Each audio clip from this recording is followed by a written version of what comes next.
All right, everyone. So here we have part two of the accessories and modifications that I've done to my 2021 Jetta GLI S. So first thing that I installed was the cold air intake from AFE. This is what it looks like. It was a pretty forward installation. Took me about 20 minutes to do the whole thing. Just make sure you remove your secondary air, your vacuum line, disconnect it from the turbo side, and once you're able to do that, the stock one just pulls up. There's 3 rubber grommets that hold it in place. I like the AFE because I have that little see-through window that lets me see the filter and the condition of it. I also purchased a blow-off valve from ECS Tuning. So it's not overly loud, it's nice and subtle. You can still definitely hear it, and I like that. So I'll definitely be adding an audio clip or video clip of what the whole air intake system sounds like with that blow-off valve. Next was the strut bar from Rose Performance. So you can see it goes all the way across. Same thing with this side. And it's completely covered by the rain guards, which I like that. Also, when you do install it, make sure that you start with that back bolt. And then get some threads started and then do the other 2 bolts. That way your tower doesn't shift. If it does shift, you're gonna have a lot of problems.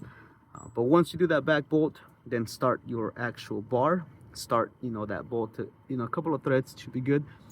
Move on to the next side, do the same thing, and then tighten everything down. Once you get that tightened down and you have your other side of the bar installed, what I ended up doing was I went 2 to 3 turns here and then 2 to 3 turns over there, and I pretty much went back and forth until it was nice and snug. That way it had an even pull and I didn't over tighten one side more than the other.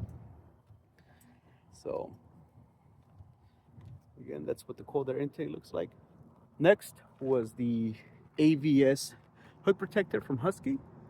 So that's what it looks like. Low profile. So definitely get 2 people to install that one. Make sure you line everything up properly and get some tape to mark off the areas. That way you know exactly where to place it. I also got a new shift knob from Euro Impulse. That's what it looks like. It's got a nice weight to it. It's shorter than the stock one, which is what I like. Since I mount my phone up there, the stock one kept bumping into it when I would shift. This has great clearance for that. So like I said, I'll be posting all the links in the description. Next was the spoiler from Spoiler King. Put the hood trunk down a little bit. So that's what it looks like. And again, 2 people for this one makes everything easier. Haven't painted it yet, but I will be painting it. Per the instructions of Spoiler King, it is best to install it, mask everything off, and paint it. But do put the spoiler in the sun for 10 to 15 minutes. It makes it super flexible and easier to install. And like you can see, perfect flush all the way across. Then I also got that little decal. I thought it was cool. So nothing besides that. One more thing that I did do to the trunk was I got this top cover for it. And they do send you all the little grommets that you need for installation. That way it holds it in place. When you do remove the latches for the back seats right here, they are pushed up and in. So be careful taking them out. They just genuinely slide in, but it's in there pretty tight.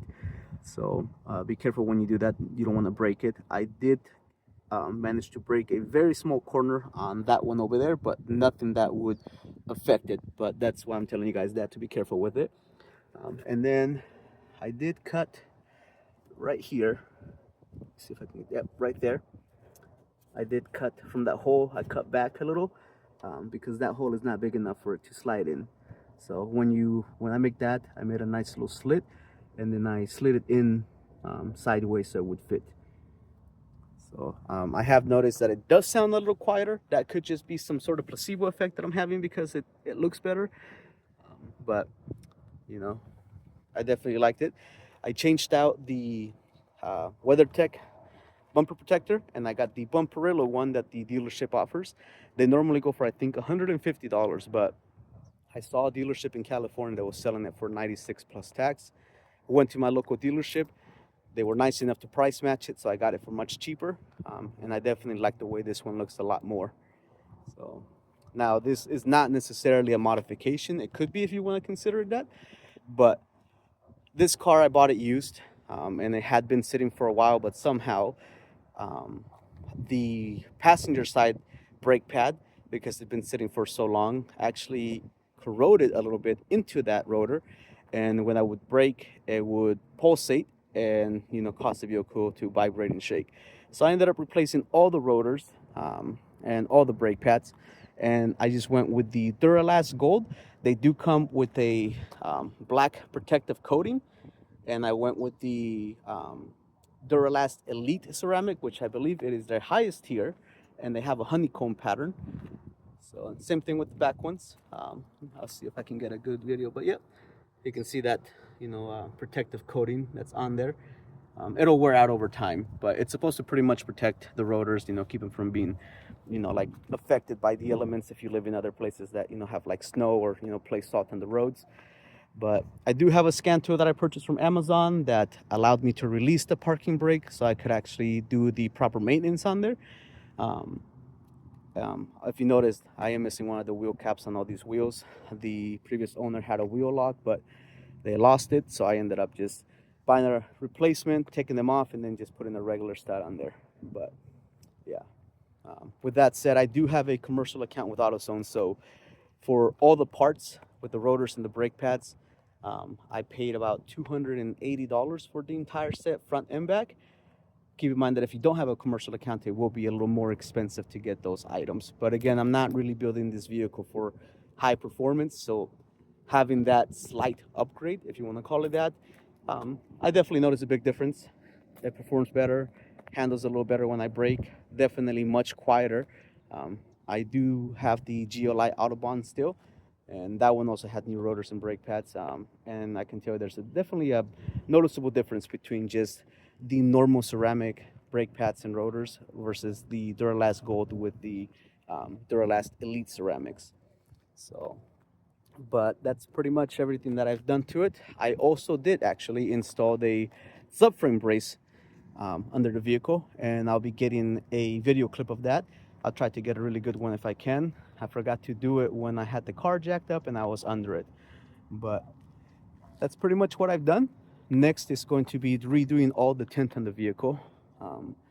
Like I said, I live in the desert, so I definitely want that full ceramic tint everywhere to keep me pretty cool inside there. And then the next thing that I ordered that should be here in about a week or two, I ordered some CNC aluminum covers for the coolant reservoir, the brake reservoir, the oil cap, the dipstick, and the AC service valve caps. So the coolant and the brake reservoir one are going to be black CNC aluminum. The dipstick with the oil cap is going to be red CNC aluminum. They do have one for the oil filter that you can get, but it was out of stock, so I'm gonna have to wait on that. Same thing with the washer fluid one. I got that one in blue, a CNC aluminum. Well, let me rephrase that. I'm going to be getting it in blue CNC aluminum, but it was out of stock, and blue for the service caps for the AC system. So, and they didn't have any in stock, but I wanted to get the red fuel cap as well. I'm not going to be posting a link in the description for those particular items, since I want to test them out and make sure that they actually work properly with the vehicle. I don't want to put something on the description that's going to create any issues or possibly damage your vehicle, especially when it comes to the coolant. I want to make sure that it's able to maintain the pressure that it's supposed to have. I don't want there to be any issues with the oil cap and possibly have any type of like leakage or create some sort of like small, unmeasured vacuum leak or anything through that. So I want to make sure I get all that stuff, verified and that it actually works. I'm also going to be testing the brake fluid to see where it's at and see if it's good, and then testing it maybe like 2 weeks down the road once I install the new CNC aluminum cap to see if more moisture was able to get in or if it actually created a good seal to keep everything in there. But that's pretty much everything that I've done so far to the vehicle. It might be a month or so before I do any other major upgrades to it. I definitely want to change out the rims and tires. I have not decided on that yet because there's so many options. So that's going to be next. If I do decide to do more performance things, then I will be changing out the rotors and brake pads to something more high performance wise, and I'll probably get a dual piston caliper to go with that, but that's for a different day. But anyways, that's pretty much all that I've got. I'll also be installing a video clip. I think I mentioned this at the beginning of what the cold air intake with the blow-off valve sounds like, and like I said, another one of the subframe brace as well. And that subframe brace is from Rose Performance, and so was the strut bar. They also offer other components that I'm going to see if I can get. That way I can actually have this car have some really good handling for everything. But anyways, that's all for today. I'll see you guys next time.